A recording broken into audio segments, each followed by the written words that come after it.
We're about ready to do awards if everyone wants to gather around. It's always a challenge with masks. Can you guys hear me okay back there? Okay, great. I'm Tina McCrae. I'm the chair of the DArt Center board and wanted to welcome you. Thank you for coming out on this rainy evening. I know it's not the most pleasant weather to get here, but we're so excited to have you for Divulge and for our Neon Festival night. This is one of our last exhibitions in this space. We'll have another one next month on the 15th material, so hopefully you'll be back for that one. And then we'll start moving, and we'll be just down the street, and we really look forward to welcoming you guys when we have a big, huge exhibition space and even more pieces of art to show. Make sure, I'm going to hand it off to Amanda in a second to talk about the awards, but be sure to sign up if you want to do one of the paint pouring classes. Also, if you have a raffle ticket, you can put those in their spots in Suite 100, and the items are out on the table here. So enjoy the art. Amanda Bradley, our gallery manager, is going to jump in and talk about the process and the awards and our juror. Thank you. Hi guys, thank you so much for coming. I just wanted to give you some quick specifications about the exhibition. We received submissions from 142 artists from 37 states for a total of 356 submissions. The juror and I selected 43 pieces from 41 artists representing 19 states, and 6 of which are from Virginia. And so I would like to introduce Matthew Bernier. He was our juror for this exhibition, and we're so lucky to have him here with us today to do the awards. Thank you. So by profession, I'm an art therapist, and so I was very pleased to be asked to be the juror for this unique show that features the use of art as therapy for coping and mental health awareness. This, for me, has actually been a sad week. I lost 2 of my most influential graduate school teachers who happen to be also related to this theme. So I'd like to dedicate these words tonight to the memory of Dr. Myra Levick.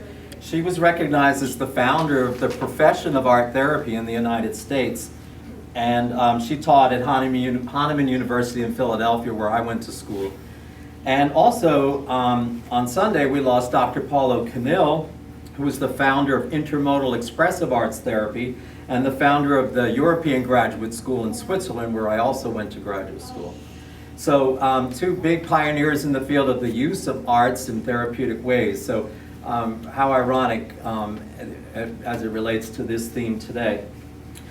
Tonight, as we gather in accordance with the necessary social distancing protocol due to the pandemic, we stand like chess pieces as we bear witness not just to the works of art, but to the creative human souls who made these wonderful expressions in response to their personal experiences of the human condition. Their works are now here in this space, suspended in time and space. They move us, intrigue us, and make us think. As a well-known musician, formerly known as Prince, stated, "Dearly beloved, we are gathered here today to celebrate this thing called life."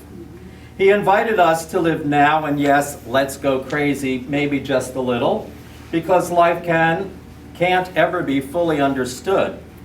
And just maybe through the arts, we can live and express and communicate what we're trying to understand, even if our art seems a little bit crazy to others. Some of these artworks here reflect experiences with medical and mental illness, substance abuse, anxieties, and fears. And others speak to the use of art to cope with everyday struggles of life, grief, and economic challenges. And these artworks have been described by the artists as being a form of personal therapy, recovery, meditation, and catharsis during these times of pandemic, political turmoil, and social unrest. Some refer to the unspeakable damage caused by people's inhumanity to other people. I wonder, is this maybe what sounds like when doves cry? Traditionally, art therapists would not encourage our clients or patients to create work to be submitted specifically to an art show. We would also feel quite uncomfortable generally judging such works of art for such a show.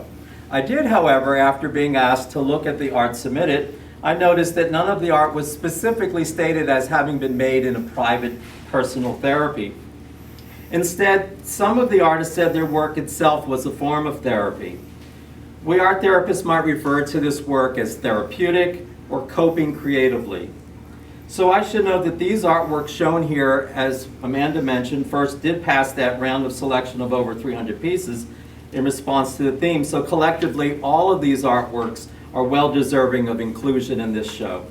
Despite the overwhelming seriousness, pain, and suffering, these artworks also reflect humor and wit and much aesthetic and technical accomplishments. It was actually very difficult to make the selections for the show.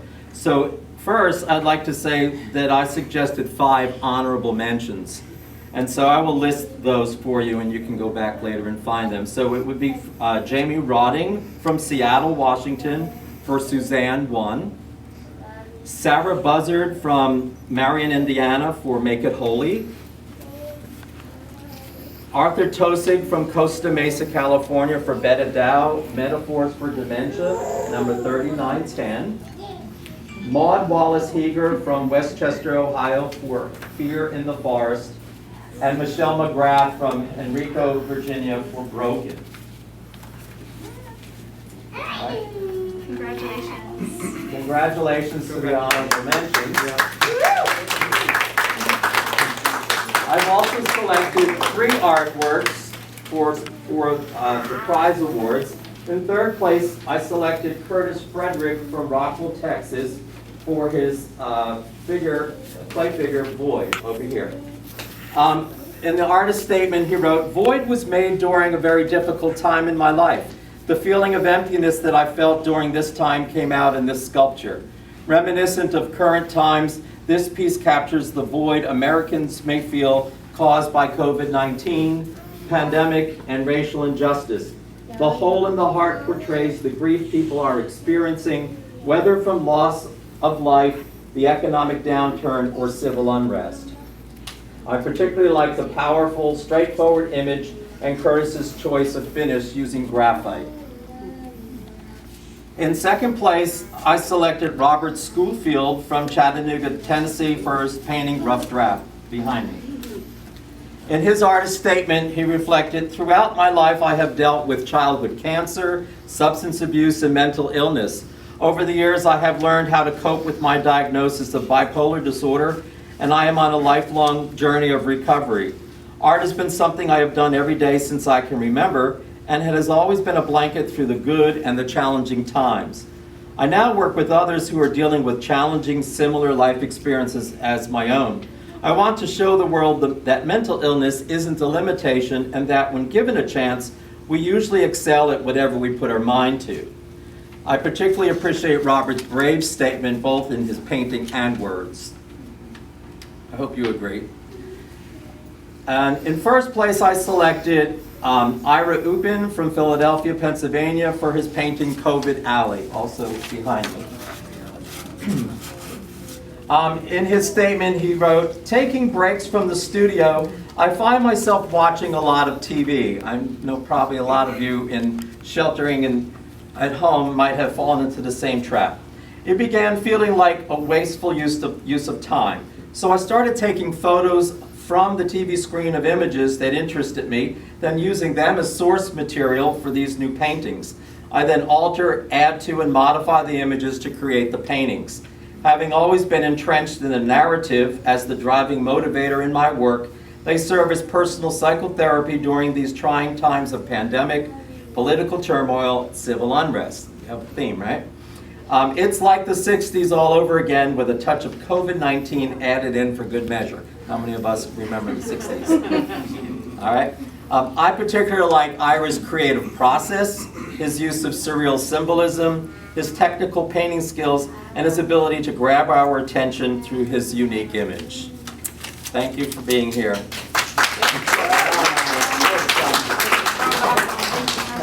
Don't forget to grab a brochure. We do still have a few more classes here at Duke Grace before we move, so I think there's some out at the front. If you can join us for a day, it's a great way to get out, very small groups, socially distanced.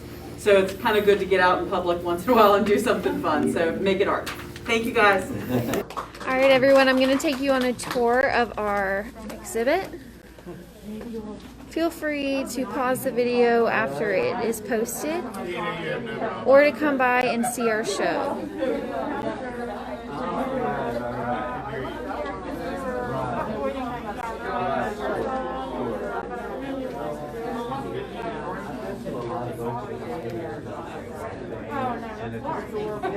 And it just doesn't feel fair. Either say something you like about work, or say something about yourself, say something about something, you know? So I thought, you know, like that way. Thank you so much. It just struck me as seemed a bit. All right, great. Okay.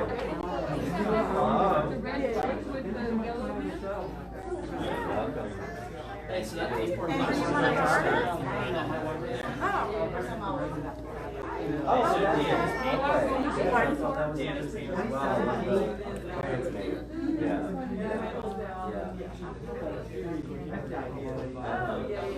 for coming, I really appreciate it. You know, it was I did not say for a long time, right? Yeah. But thinking about the show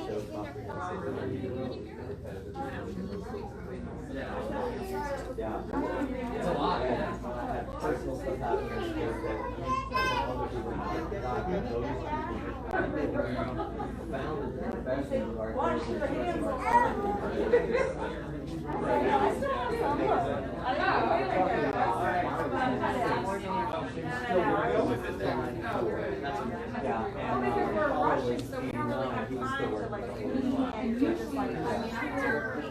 in the Alps, riding his bike up the Alps. Yeah, I was wearing in front of something. Oh. Yeah, just switch back to get to the top, then you come down for lunch, then you go back up again to the street, then you come back down again, then you go back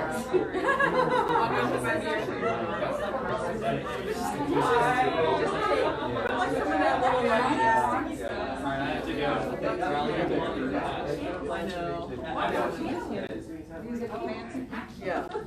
No, at least, yeah, it is. Yeah, but then the size of the court comes, they're gonna be that right. You wanna do the tape?